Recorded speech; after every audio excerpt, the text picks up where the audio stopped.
Hi everyone, I'm Peri Beckerman. I'm a senior in the college majoring in linguistics and minoring in theology and history. And this is a presentation on this common heritage and culture balancing the religious and cultural identities of American Jews. So I interviewed 12 Jewish Americans from Georgetown University. 3 of them identified under the religious umbrella, 5 under cultural, and 1 as both religious and cultural, and 3 declined to use the term at all. So why is this important? Because my thesis was about what terms American Jews, especially at a Catholic university, use to describe themselves and others, and also their opinions towards the use of labels at all.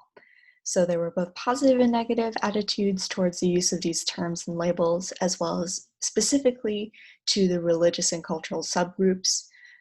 So many people had a negative view towards the use of labels, although they did end up using them to describe themselves using those terms.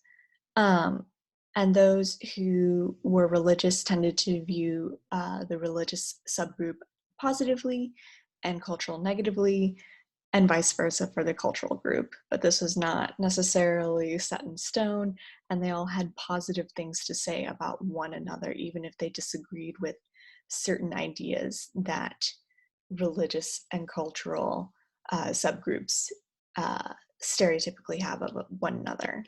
So for methods, pretty simple. I interviewed people. I thought it was difficult to find interviewees specifically because there is a small Jewish population on campus, even though it is pretty robust and close-knit. It was just hard for me to find people who wanted to be interviewed. Some main findings is that for both of these groups, they fear assimilation into mainstream American culture, while cultural Jews also have a feeling of being excluded from Jewish American identities. But this is also true for religious Jews, as they feel like they're not being included as a model of what a Jewish person is supposed to be. Cultural Jews tended to believe that having a cultural connection is the baseline of Judaism, and that being religious is sort of an additional part of this. Religious Jews tended to believe the opposite, where religious Judaism is the baseline, and being considered a cultural Jew was sort of taking away from this identity. My thesis advisor was Dr. Deborah Tannen from the linguistics department, and she really guided me through a lot of this.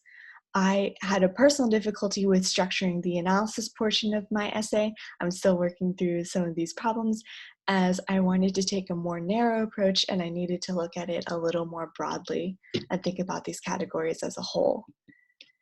For reflection, perseverance is the key word. Every time I felt like I had a lot of motivation to use my project, something would happen. COVID-19 happened right when I was feeling a lot of motivation to work on my project.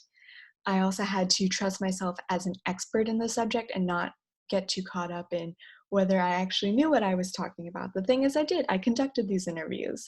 And speaking of interviews, practice makes perfect. Sometimes we get a little anxious conducting an interview, even if it's with friends and family that we know.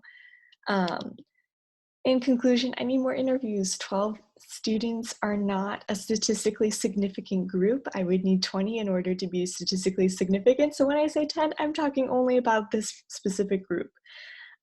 Furthermore, a Jewish identity is not monolithic. It is fluid. So one participant actually changed the label they most identified with the course of our interview from cultural to secular. Those aren't necessarily the same thing according to my interviewees, which is something you will see in my thesis. And overall, both groups want to see the Jewish identity survive, and their interviews supported those with other views.